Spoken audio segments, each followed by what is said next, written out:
Being a dad comes with a price tag, most of it invisible. We give up time, we lose parts of ourselves, and sometimes we gain more than we expected. And then there are the moments that no book or podcast ever prepares you for. This is Time to Dad.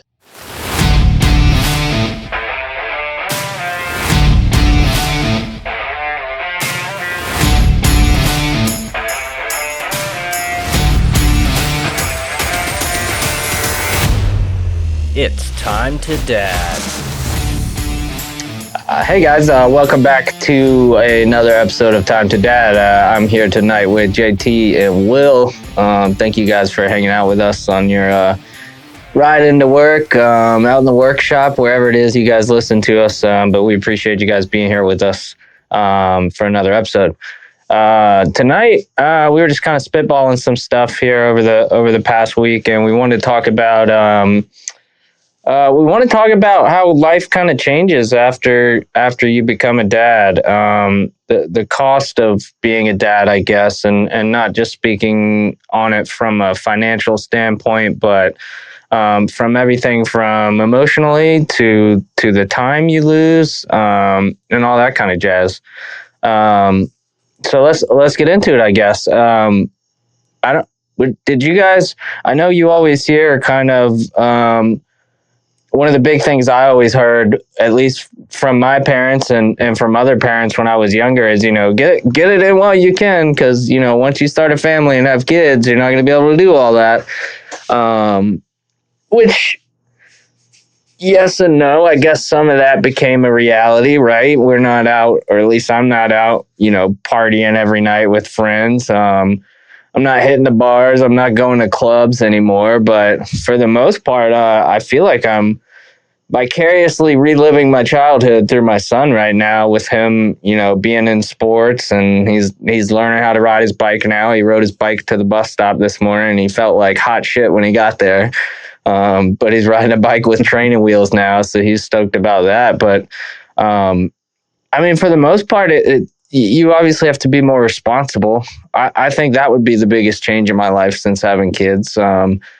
You gotta make better decisions for yourself. You gotta that time piece is in there, so you gotta sacrifice time, and you have to kind of set aside things that you want to do and need to get done if there's something your kids got going on. But I don't know. What about you guys? Did you guys hear any wives' tales about kind of that transition from being just a normal dude to a dad? Yeah. Be truthful. I even before Jasper, obviously, I'm not the same person. Even before Jasper, I'm not the same person I was 10 years ago. Obviously, a lot of that comes with age. But yeah, I suppose there's some stuff that I inadvertently gave up, or I don't even look at it like a sacrifice, because it doesn't really. I don't find myself missing certain activities like going to bars. That was a jacked up time of my life anyway. Yeah. So and a lot of that was a blur. I don't miss that. I don't miss being drunk. I don't miss having people that I thought were my friends. I had people I called my friends, but over time and with age, I learned that just because you know somebody's name doesn't mean they're your damn friend. Yeah. And most of those people, they're your friend as long as you have something to give. So did I give stuff up? Yeah, I guess.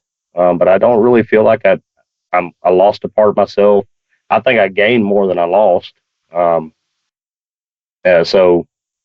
it's been a pretty topsy turvy journey. Jasper, y'all seen him from time to time, and he's like a bull in the china shop. He definitely keeps things interesting. I think I'll start off by saying I think it's depending on your age when you have kids. Depends on the sacrifice level, and also what you're sacrificing versus and that impact on your life versus at different ages. So when I had my first kid, I was 19 years old. thinking that, I had my whole life in front of me of partying and, drinking and doing all this other stuff. And you really do need to recenter yourself on your kid. Your kid's your focus. So yeah, for lack of a better term, I think for me at least, when I became a dad at the very beginning, it was tough. I had a lot of friends that were single or were, had kids that were older than my kids. So there wasn't a lot of, playing and having fun and socializing. And those single people didn't want to hang out with, a couple that had a kid and deal with the kid and screaming. So then I lost a lot of friends that just, they were living their life. They were 19, 20, 21-year-old guys and girls that, just, why am I going to sit here and listen to a crying baby when I can go out and go club and have fun and get blitzed out drunk if I wanted to, So I think for me, that was at the beginning, that was the biggest sacrifice, was just the social networking died off completely. And it just became an isolation of myself and my spouse at the time and just trying to raise the kid. And especially being as young as we were, we also weren't well equipped to understand how to deal with a lot of the big emotions or deal with a lot of the nuances of being a new parent. I think as you get older, you gain some of those wisdoms, not necessarily to the extent that, you understand how to raise a kid, but maybe a little bit more of, how to at least adapt to the kid a bit better because you have some of that life wisdom. So I think that there's a bit of that, but try not to lose your mind is the other thing that I definitely struggled with. And then really kind of as I got older and then we had our second and third kid, that's when I really kind of started to lose, I think for me, it was my identity. I think that because a lot of my identity was being a mechanic, was being in the military, was being, an extreme sports enthusiast, snowboarding, dirt biking, BMX, all of the different extreme sports you can imagine, I was in it. And next thing you know, I'm buying golfing shoes and a golf bag, and I never saw myself doing that. And then I sold off my mechanics tools because I didn't have time to work out in the garage with the kids or even by myself. And so my hobbies shifted. And because my hobbies shifted, in my mind, I stopped being who I was. And I started being just this drone or this, go with emotions kind of person that didn't have a lot of passions or ideations of, this is what I wanted to be when I grow up kind of thing. And I find myself at times, even today, still chasing that of what did I want to be when I grew up kind of thought. And so for me, that's kind of where I feel like I lost it. And then, I mean, in the end, like today, I think that I just feel like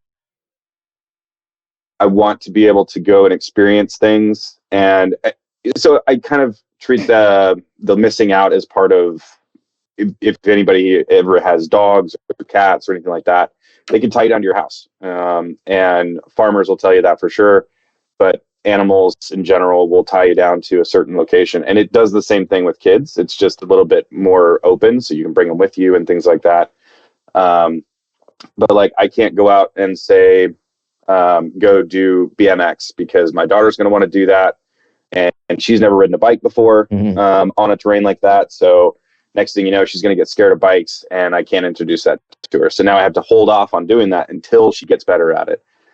And then there's also, your kids don't have the same, idea of hobbies as you do. So, for me, again, extreme sports, my kids may never get into extreme sports, which means I either have to do it on my own and go on my own and do it and hope that my family's okay with me doing that and, are all right to do that. Or I have to find some time with me and my wife to go out to go somewhere and do that and have a sitter or something like that. Now we have to spend more money in order to go do that or go, try to figure out how we're going to wrangle the kids into a situation where we can go and do that kinds of stuff. Date nights are hard.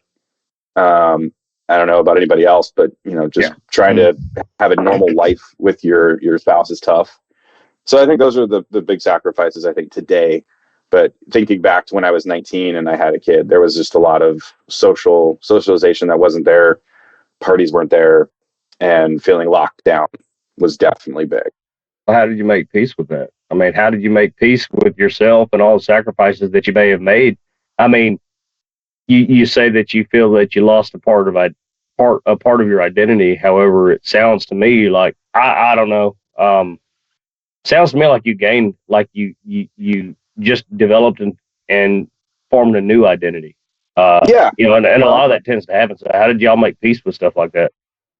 it's a good question, and I'll start off just saying that you grow with your kids. So my daughter has gotten into painting, and I was never a painter. I do not do good in painting. But what we did is we got her a number painting little thing and just got numbers all over it, and she paints the numbers. And me being able to sit down with her and paint with her, it's grown. I can't say it's grown into a hobby. I'm not out there, on a canvas painting every day, but I find it kind of tranquil and fun and just something for her and I to do together. And then with my son, we play video games all the time, and like there's still a hobby that I enjoy. And so I identified the things that still made me and latched onto those and made sure that those didn't die with whatever it was that I was transforming into, and held on to like my core values. I think in the end, the other part is you get to see a lot of yourself in your kids. And so I get to watch a lot of the ridiculous things that I did when I was younger. And now my daughter, my son do the same thing. Both my daughters do it. And it's just, that's for me, that's that revitalizing moment, or that moment of getting over that mental issue that I had. And then as well, my kids are my pride. So, if they're doing great, that means I'm doing at least a half decent job as a dad. If they're doing bad, well, that means I got to work on myself, which means I got to make sure that I'm right for them. So I think that's for me the biggest way of getting over it is just latch onto your kids, because they, aside from your wife, they should be the focus of your life, because you're there to mentor, teach, and train and coach and help them become a functioning member of society that doesn't go out and go shoot up places or steal and do all other stuff and become a normal person. So I think your kids are the best thing to latch onto. Yeah, I don't know about the making peace thing with it, but I think a lot of dads, when they, whether they accidentally stumble into fatherhood or whether it's something they've been planning with their spouse, I think a lot of dads are scared of failing, or just not being looked at as a good dad. And I mean, my response to something like that is just that, I mean, you can use fatherhood as a second lease on life. Those kids, dude, they'll make you second guess every move you make, and you'll constantly ask yourself in your head, am I setting the right example? Am I leading the right way? Am I disciplining the right way? Am I helping my kid, get the best out of life and set them up for future success? So, I see a lot of posts about dads just saying, I think I'm a shit dad. I'm doing a shit job. And there's a lot of fucking households out there without dads at all. So the fact that you're still hanging in there is you're automatically probably above 50% of the families out there.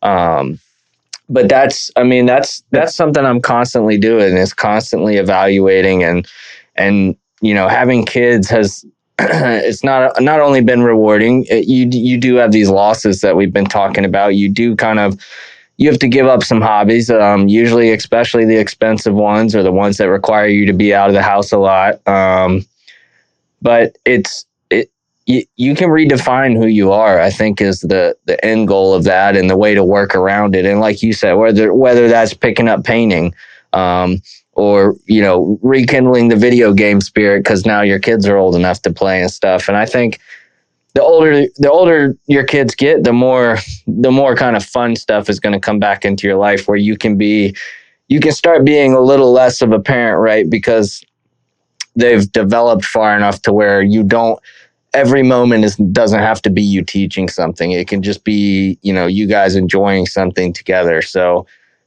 there are some hurdles to get through. And I mean, I went through struggles with Emerson, and especially with Lily, right? Because she came into my life when I was, 28. But she was 7 years old when she came here and moved with Jen and I. And so I got thrown into that's a great time to be raising girls, by the way, real fun.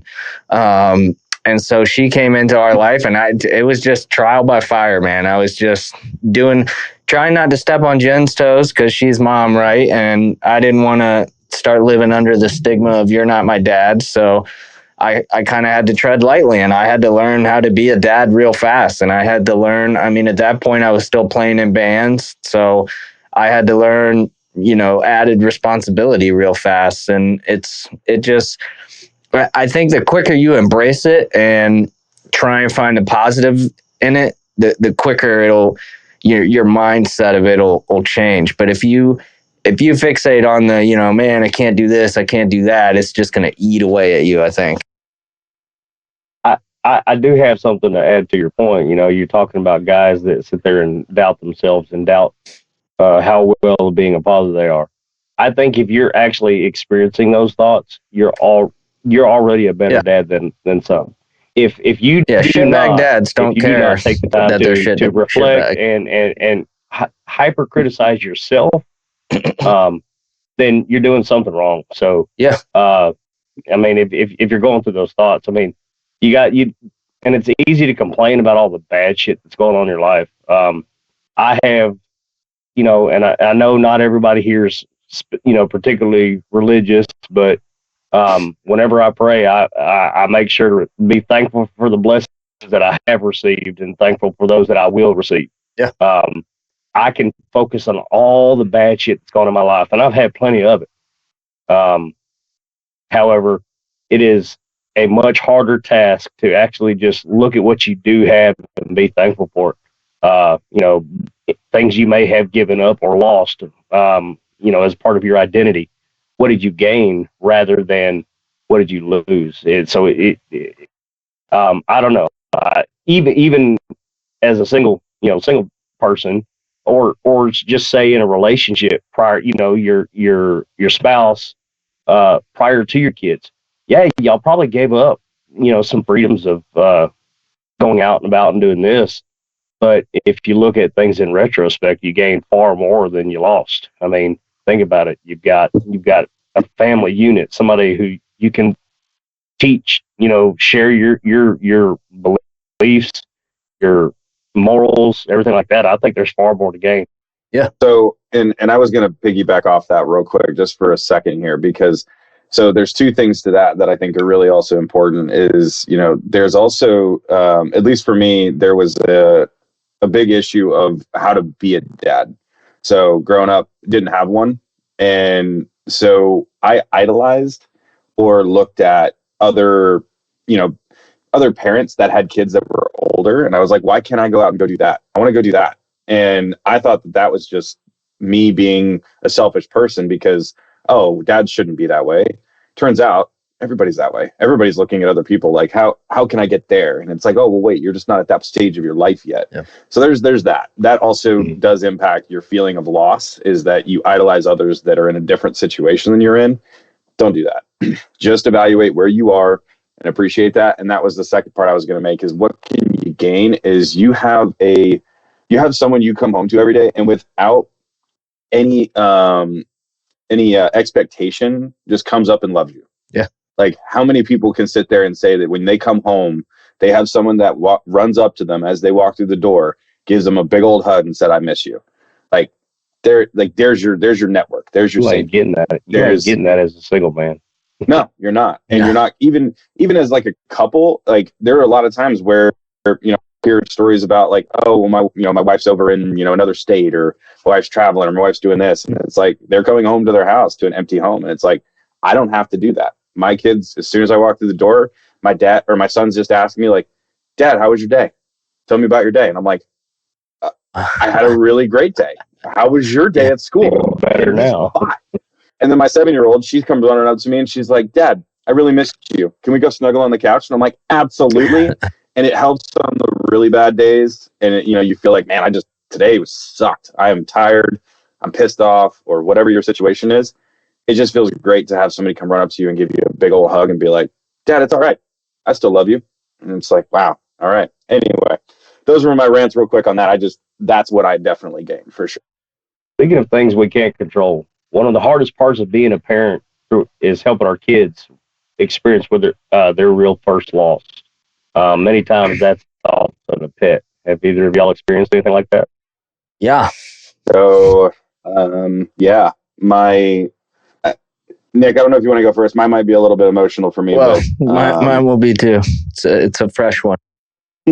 okay. Oh shoot! All right. Well, yours is. So for me, my first loss for my kids was my oldest daughter's stepdad. He passed away when she was, I believe, 9, and we got the call, and she's broken up. He had been in her life for since she was 3 years old, and at one point was just calling him dad. She didn't even like recognize me as dad at a certain point. She just thought he was dad. And here is this father figure who just passes away at, I believe he was like 25 or 26. And it was devastating for her. And it was devastating for all of us. And in that moment, I didn't know how to get her through that because she wouldn't talk. She wouldn't discuss anything. She wouldn't socialize it at all. And we would bring the situation to her eventually a few years down the road. And what we would do to try to help her is we would talk through our pain. We would just, explain to her that we're hurting and that, he was a good person. And, he took really good care of you and was a really great father for you. And, we just kept socializing that and socializing it and just helping her to feel like it's okay to feel the way that she feels. And eventually, a little ways down the road, she finally opened up and was willing to say that she felt like she was to blame. And that was probably the most gut wrenching moment for me. It was my daughter felt like she killed her own dad. That's a crippling feel. And I didn't. I mean, I don't know how to help her understand that you had nothing to do with this situation. You were 9 years old and you were just doing your own thing. You had nothing to do with it. And so that was a very emotional loss. And one that I still don't think that she's fully over, but what we do is we just try to talk to her every once in a while, see how she's doing, pulse checks, and then just remind her as much as we can that, he's still looking over her and still cares for her. And no matter where he is, he's looking out for her. He's her guardian angel. So, that's where we try to just hold him in her memory and remind her that she's still got him as long as she holds him in the heart. So that was mine. As her dad, that's a ballsy thing to be for you to do. Most men don't have that in them. There's always a little bit of envy there, or especially if so for you to explain to her that it is okay that you loved him, it's okay that you missed him. I'll give you props on that, man. That takes a special kind of man to even as her actual father to say it is okay to have loved him and miss him and everything like that, to feel the way you do. So kudos to you, man. Well, I appreciate it. It was not easy. And at first I did not like the guy. And, over the years we grew to know each other. And he again, at the time he was a better father than I was by a long shot. He did a phenomenal job taking care of her and he loved her unconditionally. And I appreciated that about him. So yeah. For me, it was a no-brainer. He did a really good job. So, Nick, what was your story, man? Thanks, Mike. Thanks for making me follow that one. Let's go. No, we so last was it last week? Is that fresh? Yeah. So last week we my dog of 17 years we had to take her to get her put to sleep. I had kind of seen it coming. Her joints were just getting really bad. I think one morning I woke up and I was about to just walk out the door and I looked over at her, luckily, and I saw her to kind of help her get more movement. We got her this like kind of raised cot that's off the floor so she could, get up and down and stretch her joints. And at some point, I guess she rolled off the thing and pinned herself between the sofa and her cot. And the poor thing, I went back and looked because we have a Nest Cam on her so we can check on her and the rabbit when we're not home. And I went back and checked, and she had been there since like 2 a.m, just trying to get her back legs back under her. And so that was the week prior to last week. And then last week I got up, I think it was Saturday, and she was just kind of acting a little bit lethargic. And I was just kind of like, well, that's weird. And she had done that before. She'd kind of have these bouts where she didn't really feel like eating. So I had to go run some errands and get some stuff. And I was like, I'll check on her when I get back. And so, I gave her some pets and went out the door. And so I got back home later that afternoon, and she was in the same damn spot. She had peed everywhere because she just could not get up off the floor. And I was like, holy shit. And so I tried to get her some water, and she just couldn't hold her poor little head up. She just dunked it in the bowl and, freaked out because she thought she was drowning. And so I kind of sat down there with her and held her, and I called Jen, and I was like, I think it's time for us to have her put down. And I must have called. The hardest part was I had to call 9 million different on-call vets to see if somebody would come out, because we were really hoping that she was going to be put to sleep in our house, with the family and where she lives. And we couldn't apparently none of them are available on Sundays.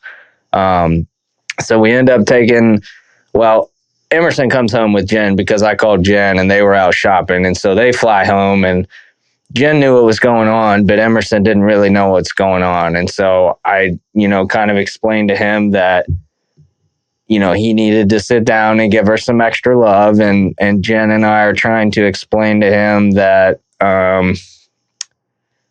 do you explain to a 5-year-old that this dog that's been in his life since he was born is not going to be there, later that day. And I think initially he kind of, he came and pet her and he acted like he understood, but I don't think he really did. But I told my sister I didn't want him to go to the vet. I didn't want him to, because I know he would not have understood the fact that she was laying there with me, breathing 1 minute and then not the next. And I can't fathom trying to explain that part to him. And so my sister came and picked him up, and Jen and I, and our daughter was actually randomly in town the same weekend, so she got to come and be with her. But we finally got a hold of the emergency vet, and we got down there, and that was the hardest decision I've ever had to make, man. The whole time I'm sitting there with my poor dog, and did we make the right decision? Is it really her time? Is there anything else we could do? And I just kept playing back all the joint issues she had, and she's always had jacked up teeth, and I was just like, I know one of these days within the coming month, I'm going to come home and she's going to have passed with nobody around her. And so I kind of was like, all right, this is what we're going to do. And so we put her to sleep, and we went back home, and Emerson came home, and it's when he walked into the downstairs and she wasn't there that I think it finally hit him. And he started, you could tell he was sad. I was obviously sad. I couldn't keep my shit together to save my life. I mean, that dog was with me through some of my darkest days. I mean, 17 years of your life, is a long friggin' time to spend with the dog.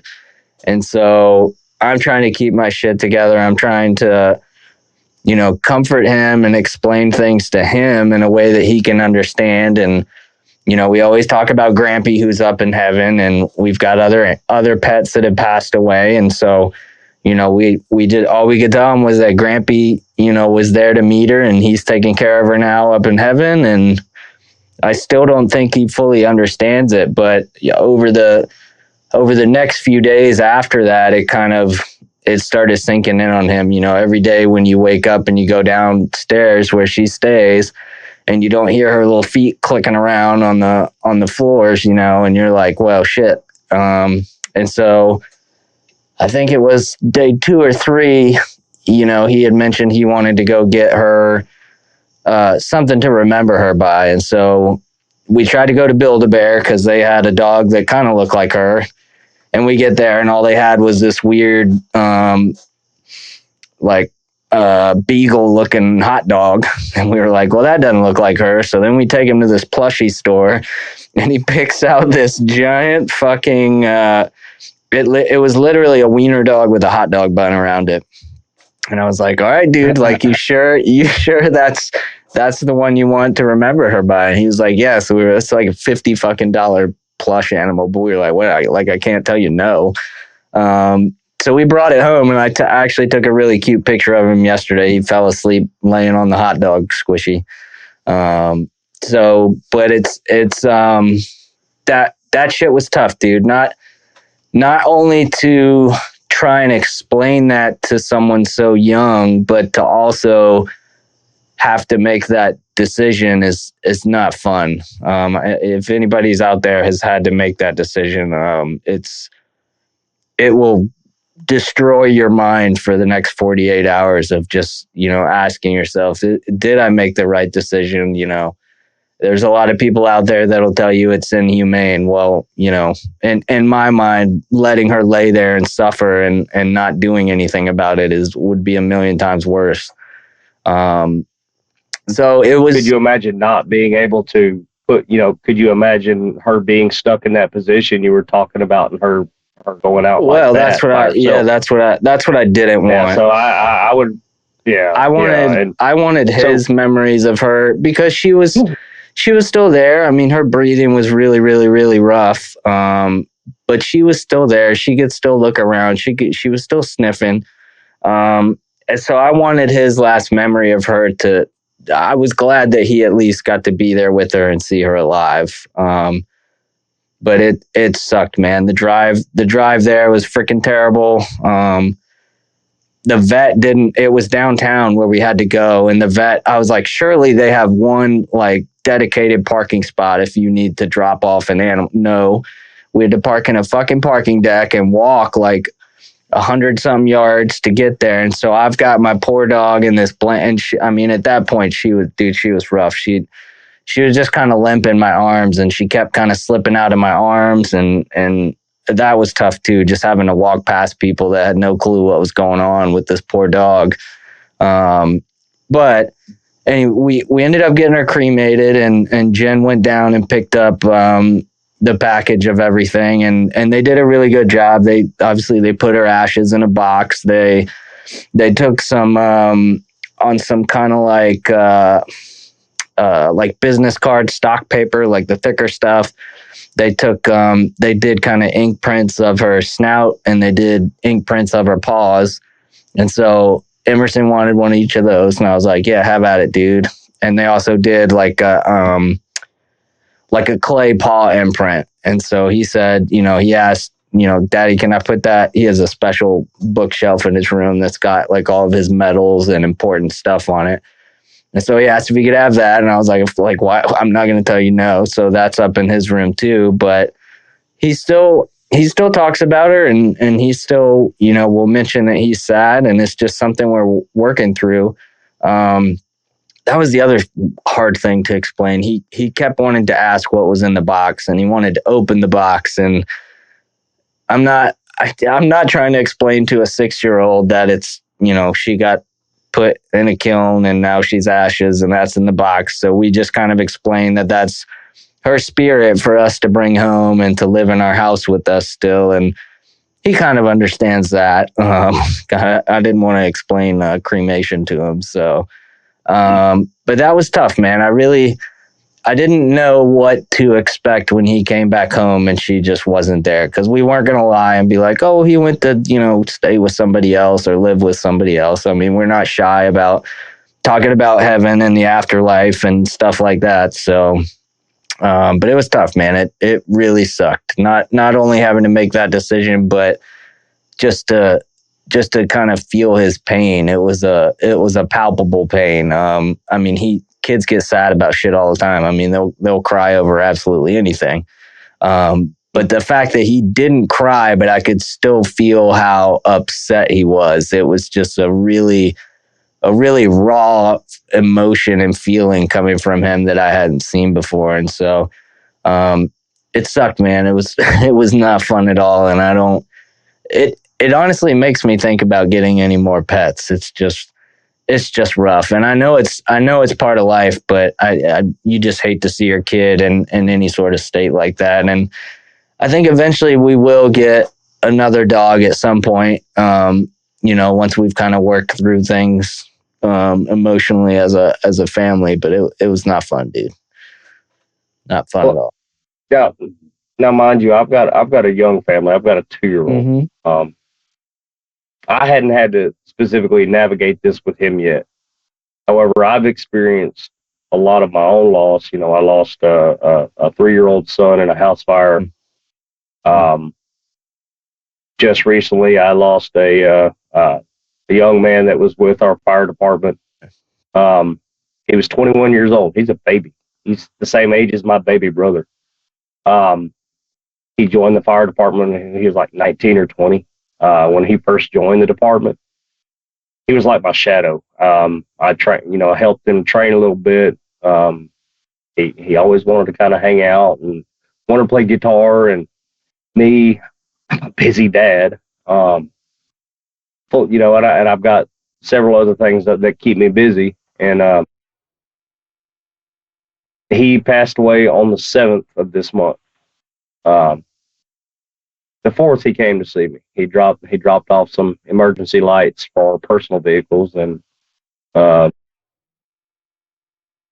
he tried, and I used to always pick on him and give him a hard time, but he was a hugger, and I would always like stop him in his tracks and extend my hand out and say, "Dude, we're grown, man. Let's shake hands." And he came to room with those lights, and then he came to see me, and he talked for a minute. And he went to reach in for a hug, and I did that. Yeah. Pushed him away, and reached out and said, "Let's shake hands, man. Grown men." And then come to find out, he was killed in a pretty bad he did roadside construction, and he was in a skid steer, and a truck hit him. And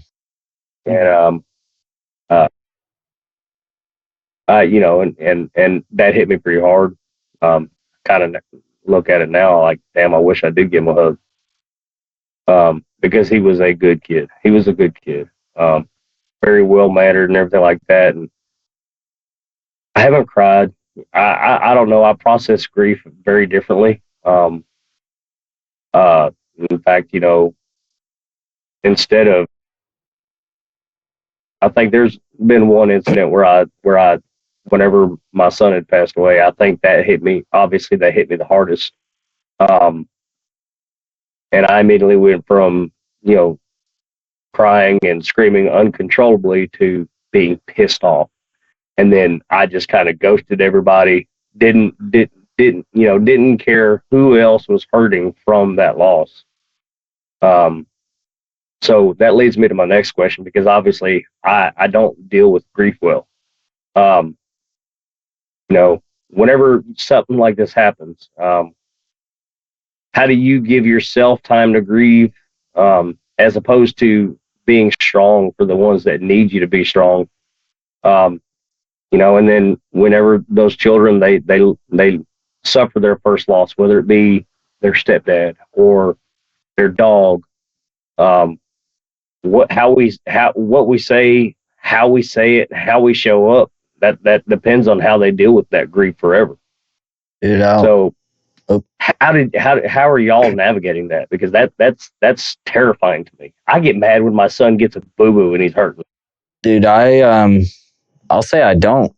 I just let it all out, man, in the moment. I know there's some guys out there that want to put on the tough guy persona and be strong for their families, which there's nothing wrong with that, dude. But there's a danger to not allowing yourself to properly emotionalize your feelings and let things like that out. And I've seen it firsthand. You guys being from the military, I'm sure you've worked with a lot of military guys, and when you don't let that emotion out or deal with it properly, you try to bottle it up, it can do some really dangerous things, man. And that can come in the form of drugs, alcohol, just general emotional instability.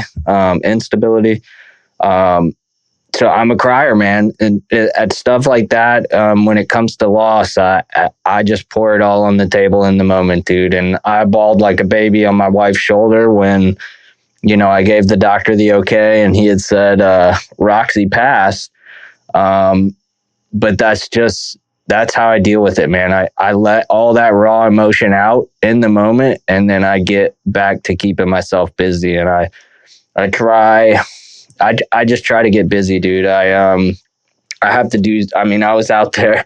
The day after we had put her down, I was out there. I'm cleaning the coils in the AC units and doing shit out. I just had to stay busy, because if I don't, I'll go to that. You'll go to that dark place in your mind where you just start thinking about way too much, too many what ifs, too many. Like you said, you didn't give that guy a hug, and you wish you had. If it'll tear you apart, man, if you do stuff like that. And for me, the easiest, I kind of developed that, I guess, when my dad passed away. I mean, that was a huge, huge, huge loss in my life, and I've never experienced anything like that. And for me, it was just let the emotion out, and then just keeping myself busy, trying to. I'm not saying don't feel what's happening or ignore it and try and just forget about it. But I just had to keep myself busy, dude, or I would just play way too many mind games. And it was a similar situation when my dad had passed away. I think they had been doing CPR for, I don't know, God knows how long. And, we were kind of standing there right off to the side of the room, and we could hear and see everything. And the doctor walked out, and she was trying to explain how long they had been doing CPR. And she had asked my mom if she should continue. And I looked in the room at all the, the nurses and the staff and how tired they looked. And I could just tell in their faces that they, there was honestly nothing else anyone could do. And my mom didn't, she just kind of froze and didn't know how to answer. And so I looked at her and I asked the doctor, I was like, if somehow he is resuscitated, what's his quality of life like? And she started explaining it. And I was like, I think they need to stop. And so I basically had to make that decision for our family. And that's something today I still think about. But it's tough, man. You can play a lot of scary games in your head when it comes to loss and emotions of that capacity. So whatever you do, if just a word to the wise, if you feel yourself slipping or you feel like, you're having trouble managing those emotions, just reach out to somebody for some help is all I can say. 'Cause it can get scary in a hurry. I think I can echo Nick's thoughts there. With my oldest, when that happened, I did not deal with it very well, in my own way. Like, I bottled it up, became emotionless. That was very much so, like, snapped into mission first, get things sorted out, get things handled, and then post handling, I'd go through the checks in the box with my daughter and be like, tell her the things that she should be feeling and all that stuff. Mine was pure anger, and it was just pure, like, frustration and just dealing with the moment. So now, in a more recent years, we lost two of our animals as well. In that situation, I kind of approached it a little bit differently, and I think it resonated a little bit better. What I did was I sat down with each of my kids and individually, and I just started talking to them. And I said, "How do you feel about this situation? How are you, like, what do you think?" Now, mind you, my kids are old enough where they can speak to me, and at the time they were able to speak to me and kind of process their emotions a little bit. So if your kids aren't old enough to do that, then you might have to go through a different approach. But just sat down and talked with each of them. And when they started to get emotional, like, no, keep going. That's okay. Keep feeling that. I want you to talk me through this. I want you to explain to me how you're feeling and how does this situation affect your mind? How are you like, what are you thinking? And just walk them through it all. And as they were explaining everything, I showed my emotions. Now, in the moment of the situation that happened, I was very emotionless, but I think that I'll always do that, just because in the situation, I need to deal with what is in front of me. And then once the situation's over, then you can follow up with your kids, bring down the emotions, and then bring the emotions full forward of, are you angry? Are you sad? And then based on those emotions, you can kind of come up with some methods or some ways of being able to help them cope with that, help them deal through that. So for instance, my son, he was angry. So what we did is we went out into the garage and we banged on some stuff. And I just gave him a bat and I just said, start beating stuff. Beat shit with I just want you to beat shit with it. And he did. He just started beating stuff up. And, we would stop every once in a while. I'm like, how are you feeling? He's like, I'm still angry. I'm like, okay, keep beating stuff. Keep beating it up. Yeah. I don't know if at one point he was just beating stuff up because he was having fun or what, but at some point he started to smile again. And then at the end of it, I was like, so how do you feel now? And he's like, I'm much better. I was like, okay. Do you still feel sad? He's like, yeah. Okay. But are you angry about your sadness? And he's like, no. I'm like, okay, that's good. That's where you want to end up. Yeah. This is where sadness is okay. You can be sad, but you need to also vent and get those emotions, those stronger emotions out, so sadness can really seep in. And then also cherishing, following up with those good memories of latching onto those animals, or latching onto that person, or latching onto those that you cherish, and remembering those things that will bring a peace of mind to your end state is what I aimed for. And that's kind of what we did for them, is just the same thing with my daughter. With her, it was no anger, it was just sadness. And so with her, it was just talking through the whole thing. And by the time we were done, it was 4 hours later. My daughter loves to talk, but after 4 hours of talking and just her bawling her eyes out, and I was crying alongside her, just showing her that I could be emotional too, and actually bringing out my true emotions, actually truly giving myself the opportunity to grieve through that, allowed her to just get to that moment where she's like, okay, I'm sad, but it's not overwhelming anymore. I'm understanding it now and I feel it, but I know it's there, but I don't need to feel like my glass is overfilling with emotion and I don't know how to handle it. State. That's kind of what I recommend to any dads out there, is just talk to your kids, get where their state is, get where their head's at. Where are you right now? And then move forward. Well, whether it's time, freedom, or the hard moments of loss, we're not alone in this, and we should remind our kids neither are they. Anything else y'all have further to add? I would say take a moment. If you've had loss in your family, if you've had moments where your kids have gotten that deep cut of sadness, not the surface level where they scrape their knee or anything like that, but if they've had an emotional moment, go reach out to them again. How are they doing? Have they processed it? If they haven't, maybe sit down with them and let them talk. And also, again, let them know that you feel it too. Don't be that brick, because if you're the brick wall, your kids are going to think exactly that's how they need to be. And as we all know as dads, we harbor some strong emotions, and that's not always a good thing. So comment down below if your kids are going through something. How do you handle it? How do you process it? How did you get them through those big emotions? And there's your challenge. Go ask your kids how are they doing if they've felt something. Sweet. Well, yeah, leave us some comments. Like and subscribe. Come hang out with us in the Facebook group. Appreciate you guys hanging out with us. Sorry to end on such an emotional moment topic for the episode, but we try to bring you guys real shit. So thank you guys for hanging out, and yeah, best of luck if you have any of those kind of tough conversations coming up. Catch you guys on the next episode. See you.